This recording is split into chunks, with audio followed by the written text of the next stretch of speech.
babina sali pour ngani tanga masolo boucle.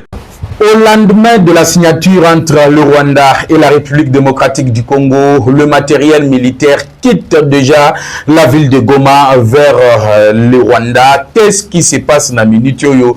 Naliko yebisabino ete mituka et Tchemulongo ezaliko kende Rwanda parce que Donald Trump a pesa kibongo 48 heures na auto aliko benga Hippolyte Kanambe Kazembere na président Paul Kagame de quitter la ville de Goma. L'image d'illustration, vous l'avez eu déjà. Awanali Koloba déjà. Bobanda déjà ko s'abonner, bo s'abonner massivement, bo aimer vidéo, bo partager esengo nabanda kuna bino esengo naba bureau ya misala partout où vous me captez. Des bonnes nouvelles, mesdames et messieurs, s'accumule du côté de la République démocratique du Congo. L'invitation du président Tshisekedi lui est d'arriver Namaboko à Thérèse Taïkwamba Oyowapi le 15 juillet. Le président Fachi sera en face à face avec Kagame. Wana Tokozala Bongo, ça sera aux États-Unis dans la maison ovale. Ezali Moko Lisusu ya Masolo Nakobeta Mukolo Malelo. Mais qu'est-ce qui se passe autour de Hippolyte Kanambe? Mwana Bendana, Papa Vitalo, tout la Moussiya Zazana aéroport. Qu'est-ce qui se passe? Nazali Nabino Awa Pona Kopé Sabino. Actualité en gros et en détail sur la situation politico-sécuritaire de la République démocratique du Congo. Voilà pourquoi l'histoire peut ezali ko retenir que Congo ezui penza victoire. Oyo batu babandaki ko s'imaginer nangote. Peuple congolais beta que le binam sepela ndenge olingi. 48 heures de Donald Trump a pesaki na Banyarwanda. A pesi na Hippolyte Kanambe. Balobi ba M23. Tozali kosala oyo to bengi cessation des hostilités. Tozali kosala oyo to bengi le respect de l'intégrité territoriale. Tozali kosala oyo tozali kobenga bongo le désengagement, ça veut dire le retrait des troupes rwandais. Bango batie munoko ote boye. Mais au moment où je vous parle, le Rwanda commence à retirer le matériel militaire. Bamususu baye balobite eza matériel militaire ya Samider o tozali kobenga la Sadek lokota na bino. Regardez bien mituka ya Sadek na mituko ezali kobima lelo dans la ville de Goma, ce n'est pas le même type de véhicule. Arrêtez de mentir. La signature de l'accord, les effets commencent à se ressentir sur la gestion militaire du M23. Et Kabila a dit que sans le Rwandais à ses côtés, il est nul et il sera arrêté, bientôt jugé. Parce que on a dit réintégration conditionnelle. Qu'est-ce que signifie la réintégration conditionnelle? Nazana Bino Ao. Moka munene makambezanga kate de gauche à droite on nous appelle. Botala o ezali ko salema boy. Botala o ezali ko salema boy. Ba mususu ba bandi diabo ya ko diaboliser communauté nationale que non, tu sais que vient de brader les minerais de la République démocratique du Congo à Donald Trump parce que Masolo Donald Trump a lobby que ba bénéficier na droit na ba site minier belé à Congo. La Chine au moment où je vous parle commence à pleurer que non, les Américains bangonde ba Rwanda pour attaquer Congo, pourtant bango va intervenir dans la part des choses et que va bouter la Chine hors d'état de nuire. Dans le bas qui tous les traîtres pleureront. La Chine que vous voyez, azali moko ya ba traître, pour ba CH-4B. O le Chine abandaki côté que la biso, abandaki côté ka anti-nango du côté du Rwanda. Le Chine a collé la tête. Les Chinois est-ce que les Chinois sont des investisseurs? Au coup, les Chinois n'ont pas exploité. Les minéraux sont pas en Chine. Les lois collé la bonne la nanouté. Banamboka Congo na lobby. Nous sommes en train de parler. Il y a des engagements. Il y a Rwanda Babanda qui monoko. Non, on n'a pas signé sur le retrait des mesures défensives. Bishop et Naboy. Oh yolelo. 24 heures après la signature, qu'est-ce qui commence à sortir de la ville de Goma? Victoire ezali pona bayimbo kanyos. Yango na loba que eza victoire à Tshisekedi te, eza victoire ya peuple congolais. Peuple congolais, il faut accepter là. Yango toali koyola bino ba bonne nouvelle o ezali ko se succéder. Après la mise en œuvre ya menace ya Donald Trump, de Colombie, est-ce que Donald Trump a sali ba mise en œuvre ya ba menace? Oui monsieur, Donald Trump est parti plus loin. Il a dit Mouto Yakobo Yako exécuter accord, il va subir des sanctions. Les sanctions financières pour naba État, na sanctions militaires pour naba groupe armé. Batu balobi non, accord wana ezali ko concerner les terroristes M23 te arrêtez de mentir le peuple. Et yango na lobaka boti ka kosala confiance na ba chaîne wana ba mindele. Ba chaîne wana ba mindele baza batu lokuta, ils ne vous diront jamais la vérité sur la situation. Regardez comment ils ont joué avec les mots, le mot désengagement et le mot retrait. Pourquoi ils jouent avec les mots? Ils cherchaient à manipuler l'opinion nationale congolaise pour que les Tshisekedi na gouvernement na ye poste ba congolais lelo balingi koyoka le mot Rwanda ki. Mais tango babandaki manipulation ya oloba ete le délégué du gouvernement ya République démocratique du Congo batiki ko insister sur le retrait des troupes rwandais, bandimie te ba troupes rwandais batikala na Congo, c'était la manière ya ko manipuler ba imboka. Ba yebi ke ba congolais na mitu na bango, ils ont des émotions pour le contraindre émotionnellement pour pousser Tshisekedi à bout. Tout ça la bouille. Mais ils avaient oublié que le Congo, pour l'instant, est allé dans Maboko Azam. Vous pouvez manipuler, comploter, que ça l'agnon sur le Bolingi. Mais la République démocratique du Congo, avec Dieu, même Satan, ne peut absolument rien faire. Tala le lo oyo. Oh non, ça ne concerne pas le M23. Maintenant, si vous avez besoin de ils ont matériel militaire yanan. Ba oyo ba uti ko bimana Goma eza matériel militaire ya nani otoza matériel ya sanitaire te Rwanda kaka. Arrêtez de distraire la population. Toza lisusu na moment ya kokosa bana mboka te. Na lobby aimé la vidéo, partagez l'émission. Le bonne nouvelle s'achemine pour le compte de la République démocratique du Congo. Peba tubazali ko se rendre compte que na minute yo tout la mouchi ya zaza donc mututu abandi ko kabasele. Vieux Vitalo à Kabasele, Firmin Vond à Kabasele, tous les réseaux de kabilistes à Kabasele.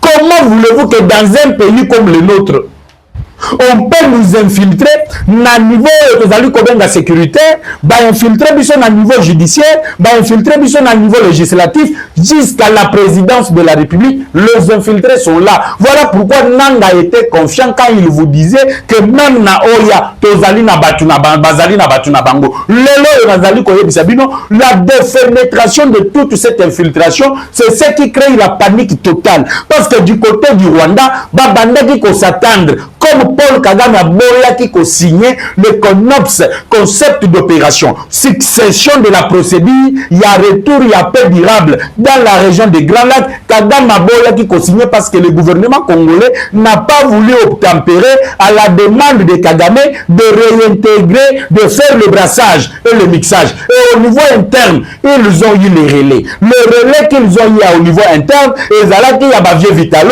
ils ont dit qu'il y a vendre. Parce que le lot, vendre qui est élément supplétif, il y a Kagame au niveau de l'appareil judiciaire. C'était lui qui était l'œil de Joseph Kabila pour surveiller tous ces éléments-là qui étaient dans le législatif, qui étaient au niveau. Il y a gouvernement qui était au niveau d'exécutif. Tant qu'il faut surveiller Yango, personne ne pouvait toucher aux avantages de Joseph Kabila. Maintenant que Donald Trump tranche le problème, parce que vous devez le savoir, Donald Trump a parlé, il a reconnu le génocide congolais, il lui a même confirmé que na minute le bateau va koufi na Congo, baleki bateau va koufa na deuxième guerre mondiale. Donc, cette histoire ne peut pas rester impunie. La réintégration conditionnelle, il y a là au niveau, il y a des forces armées de la République démocratique du Congo. Le Rwanda voulait que 80 000 militaires puisse réintégrer les forces armées de la République démocratique du Congo dans la même ligne d'idées. Oh, il y a brassage et mixage. Mais cette fois-ci, ils ont rencontré une résistance farouche du président Tshisekedi qui n'a pas voulu que le brassage et le mixage, la réintégration soit conditionnée. Et qu'on a conditionné, il faut la Congolais de père et de mère. Tokolandela parce que technique na bango pe toyebi. Bana mboka Congo, batuana tango bazui masisi bazui ruchuru, bamemaki ba dossier tout, ba kenango Rwanda pour la falsification des dossiers, puis ba pesa, bato bazali pembeni na bango, oyo tozali kobenga l'identité nationale congolaise, pour baya co-intégrer les services. Et ces jeux, nous l'avons de jouer parce qu'on a commencé à dénoncer la transplantation, on a commencé à dénoncer tout le manœuvre. C'est ainsi que na minute oyo Tshisekedi a lobby. La première condition avant la réintégration, il faut que nous puissions savoir aux alliés congolais, aux alliés congolais. Et si tu es congolais, quel est ton village d'origine? Quel est ton territoire d'origine? Quel est ton secteur d'origine?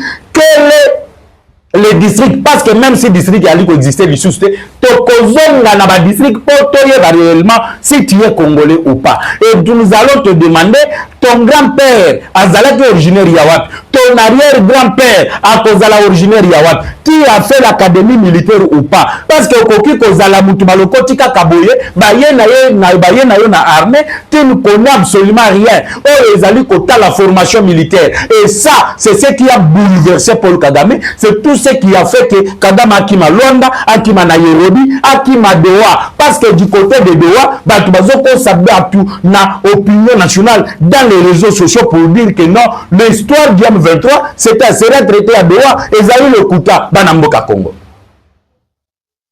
Ezali mama na lokuta. L'accord signé aux États-Unis à Washington, ezali kota la likambu ya ba M23. Mais quand tu confirmes ce que tu dis, oui monsieur, je confirme. Ça concerne les rebelles du M23. Quand on vous dit la réintégration, parce qu'on parle premièrement du désengagement. Et quand on vous dit que non, désengagement ne veut pas dire l'hérité, c'est-à-dire que peut-être on a l'insuffisance. Il y a signification, il y a vocabulaire, il y a mot, combien de désengagement. Parce que pour qu'il y ait des engagements, il faut qu'il y ait d'abord engagement. Et l'engagement veut dire que l'armée rwandaise s'était engagée pour traquer ou soit semer la terreur, attaquer les positions de forces royalistes de la République démocratique du Congo, que nous appelons les forces armées de la République démocratique du Congo FARDC, et ses supplétifs ou soit la réserve. Tant que vous avez engagé l'armée rwandaise sur les sols congolais, ça veut dire que vous avez engagé des matériels, vous avez engagé des éléments, vous avez engagé des unités spéciales et vous avez même engagé le système de brouillage, il y a GPS pour ainsi perturber la circulation aérienne du côté de l'Est de la RDC. Et quand on parle du désengagement, ça regorge en son sein le retrait des troupes, ça regorge en son sein le retrait, il y a un matériel, ce qui est en train de se faire dans la ville de Goma. Vous avez vu les images et cela n'est pas à discuter parce que awa nalobaki nabino ke mutumo kwa kolela. Mukolo moko kolela batu babandaki ko comprendre te le balelito balelité. Bana mboka Congo na lobi, continuez à aimer la vidéo, continuez à partager l'émission. Le toali ko suki sabango. Ezali dernier jour. Ba kamata ba avion na bangba, ba matériel militaire ekende. Ba kamata nyoso bayaki nango na Congo ekende parce que Congo ekoti kalaka ya ba Congolais. Personne ne doit nous dire ce que nous Congolais nous devons faire. C'est ce que Tshisekedi aujourd'hui avec l'esprit. Il y a patriotisme, l'esprit à que Moka Congo et Zali qu'on méritait à la diriger par Bakongoman. Mais au moment qu'il avait instruit au Conseil supérieur de la magistrature, il y a la firme Vende qui est au service de Zali Kobenga Bakabiliste. Comment tu peux dire que Vende Zali au service de Bakabiliste? Vende celui-là qui s'attaque à tout un chacun, que tu sois patriote, que tu sois ministre, que tu sois député, que tu sois sénateur. Lorsque tu t'attaques directement à Hippolyte Kanambe, tu auras Vende sur ton dos. Il y a le dossier Vital Kamere, le dossier de Vieux Vitalo et Zali Koumela. Mais le dossier sur la table de Vende, Les preuves sont sur la table de vente. En tant que député national, on doit donner le réquisitoire sur la levée des immunités. Pourquoi vendent-ils le lot réquisitoire depuis Abandaki Kokoma? Til le lot, et les réquisitoires, il y a combien de pages? Ce qui a dit Kokomate, Abenga Bayimbo Kabaya Kokomeladi.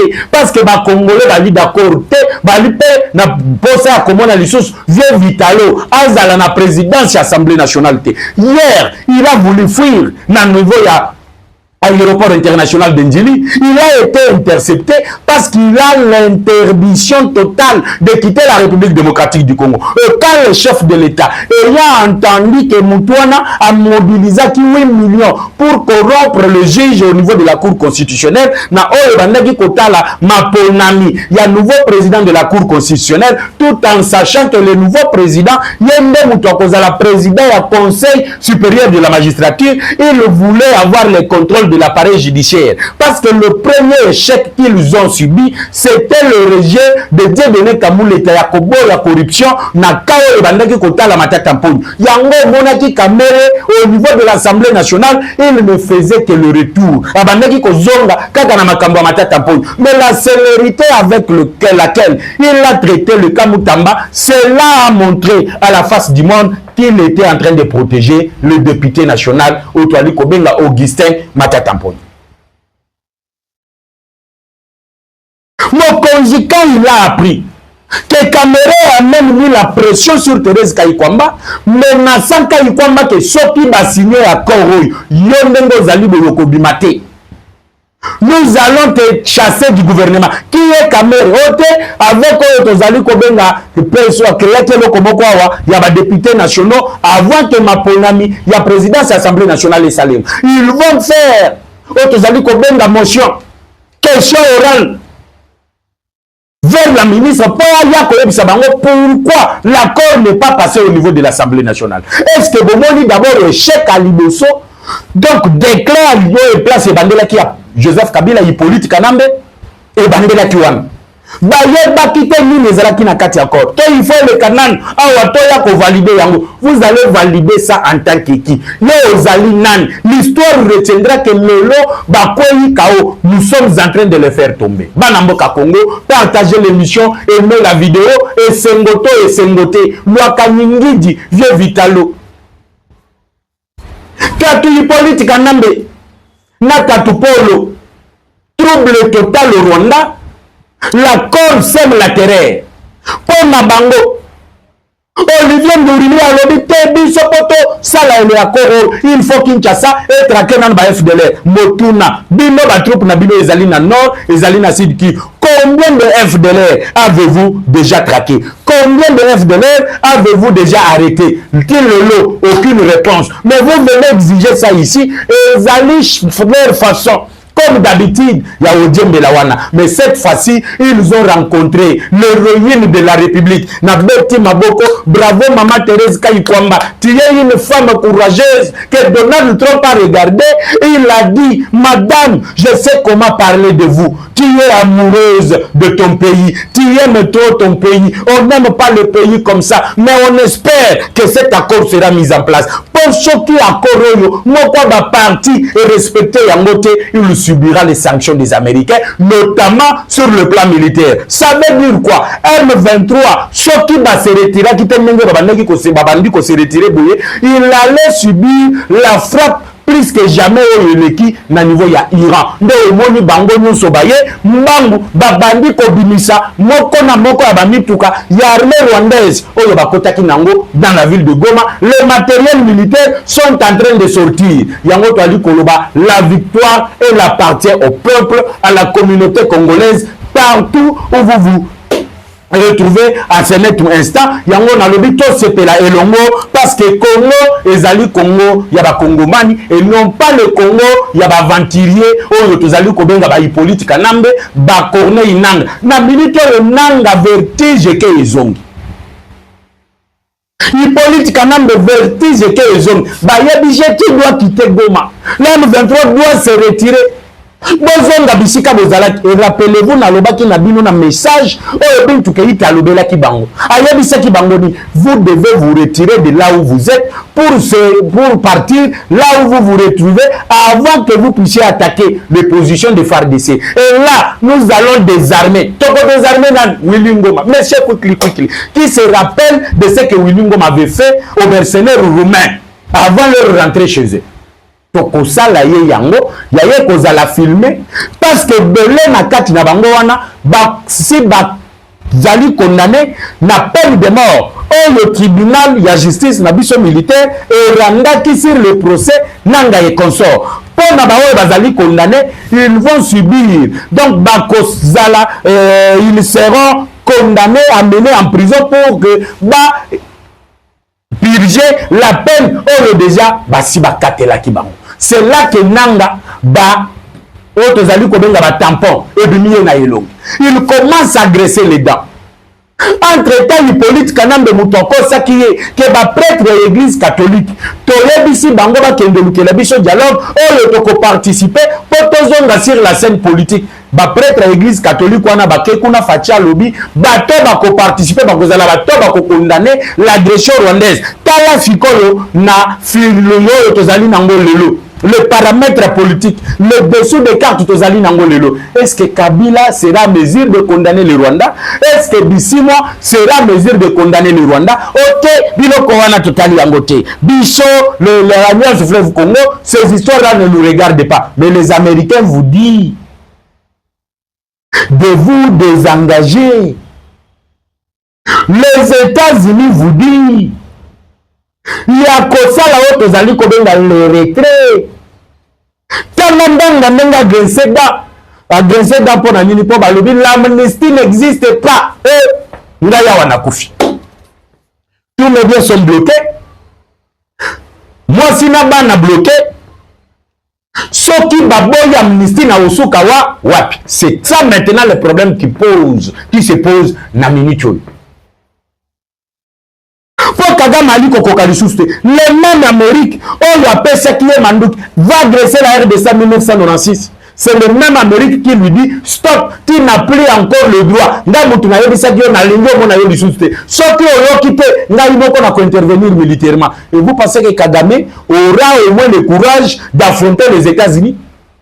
Tant que Belgique a mécanique Koloba, Paul Kagame a lobby la 4 relations à Belgique. Pourquoi il ne veut pas briser des relations avec Donald Trump? C'est là que vous allez comprendre que c'était le même État qui avait armé notre État pour légitimer l'agression de notre État. Soumis noyé Koloba na minute, nous n'allons pas signer un accord pour légitimer l'agression d'un État envers notre État. Une diplomatie menée au niveau de la primature, la chef du gouvernement qui s'est déambulé par-ci par-là pour leur dire que Awatosuki, Bino Bokoya Lissousawate, et le dessin au fin fond, il y a un territoire national, comme Akoyo Bissaba Congolais, tellement 30 ans ça suffit. Et le sait de mener matin, midi, soir, sous la pluie, sous le soleil, sous le froid, à tamboli partout pour Nakoyo Bisa Congolais, tellement le soleil Zaliawa, Bazo Bundisa Tshisekedi dite, mais Bazo Bundisa existence, il y a peuple congolais. Elle est partie au Canada, elle est partie partout ailleurs. Et aujourd'hui, en tant que chef du gouvernement, elle a instruit sa ministre en charge des affaires étrangères et la République démocratique du Congo. Et nous avons le résultat aujourd'hui. Rappelez-vous, la seule qui avait tutoyé Paul Kagame, Soumino Oyo Bozali Commande. Les noms Soumino méritent des félicitations, tout comme Madame la ministre des Affaires étrangères. Elles ont travaillé pour déstabiliser Paul Kagame et enlever le mensonge. Oyo Kagame a tchaki déjà. Na bengo ya autres ali kobenga communauté internationale. Chose grave. Le lozo ka Donald Trump a zoyo bisabino que génocide salemi au Congo. Est-ce que Bossi Boyoka qui depuis Laurent Désiré Kabila, Joseph Kabila, na Congo, un président américain loba que génocide salemi au Congo et Trump a ke musika lobby bato bakufi na Congo baleki bato bakofagi na deuxième guerre mondiale. C'est grave parce que la documentation de rapport mapping, Donald Trump a lobby, il faut balande le rapport mapping pour mutu na mutu à rendre compte na mayeye à Salak. C'est là maintenant que Joseph Kabila peut plier bagage et partir vite pour te dire bandeko kanisa ozonga okozonga wapi politique nambe